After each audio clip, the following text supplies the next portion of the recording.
Hello friends, welcome back to my channel. ഇപ്പോൾ നല്ല ചൂടുകാലാണ്. ഈ സമയത്ത് കുടിക്കാൻ പറ്റിയ ഒരു അടിപൊളി ഡ്രിങ്കാണ് നമ്മളിന്ന് ഉണ്ടാക്കുന്നത്.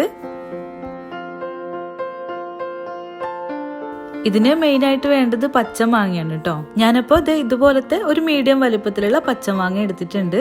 ആദ്യം നമുക്കിതിന്റെ തൊലിയൊക്കെ ഒന്ന് കട്ട് ചെയ്തിട്ട് എടുക്കാം. പിന്നെ തൊലി കളയുമ്പോൾ ഇത് നന്നായിട്ട് ചെത്തി കളയണ്ട, കുറച്ച് പച്ചയോടെ തന്നെ വേണം. ഇതുപോലെ ചെത്തിയെടുത്താൽ മതി. എന്നിട്ട് ഇത് കഷ്ണങ്ങളാക്കിയിട്ട് വെക്കാം.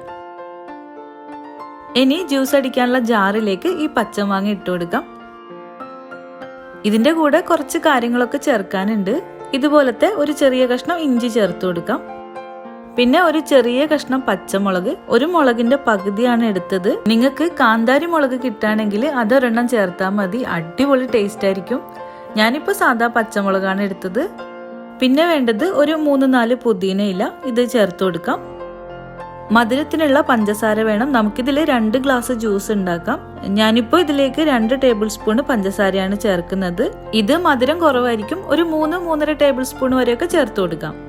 പിന്നെ ഒരു നുള്ളു ഉപ്പും കൂടെ വേണം. ആദ്യം നമുക്കിതിലേക്ക് ഒരു 1/2 ഗ്ലാസ് വെള്ളം ചേർത്തിട്ട് നന്നായിട്ടൊന്ന് അടിച്ചെടുക്കാം. എന്നിട്ട് ബാക്കിയുള്ള 1.5 ഗ്ലാസ് വെള്ളം കൂടെ ചേർത്ത് കൊടുക്കാം. ഒരു 3-4 ഐസ് ക്യൂബ്സും കൂടെ ചേർത്തിട്ടുണ്ട്. ഇത് ഒന്നും കൂടെ ഒന്ന് മിക്സ് ചെയ്തിട്ട് എടുത്താൽ മതി. ജ്യൂസ് ഇവിടെ റെഡി ആയിട്ടുണ്ട്. ഒരു അരിപ്പയിലൂടെ ഒന്ന് അരിച്ചെടുക്കണം. ഇത് കുടിക്കാനായിട്ട് എടുക്കുന്ന സമയത്ത് ഗ്ലാസ്സിലേക്ക് 2-3 ഐസ് ക്യൂബ്സ് ചേർത്തിട്ട് ഗ്ലാസ്സിലേക്ക് ഒഴിച്ചാൽ മതി. നല്ല ടേസ്റ്റും ഒപ്പം നമ്മുടെ ക്ഷീണമൊക്കെ മാറ്റുന്ന പച്ചമാങ്ങ ജ്യൂസാണ്. വീട്ടില് പച്ചമാങ്ങ ഉള്ളവർ ഒന്ന് ട്രൈ ചെയ്ത് നോക്കണം. അപ്പൊ ശരി, നമുക്ക് പുതിയ റെസിപ്പി ആയിട്ട് ഇനി വീണ്ടും കാണാം. താങ്ക്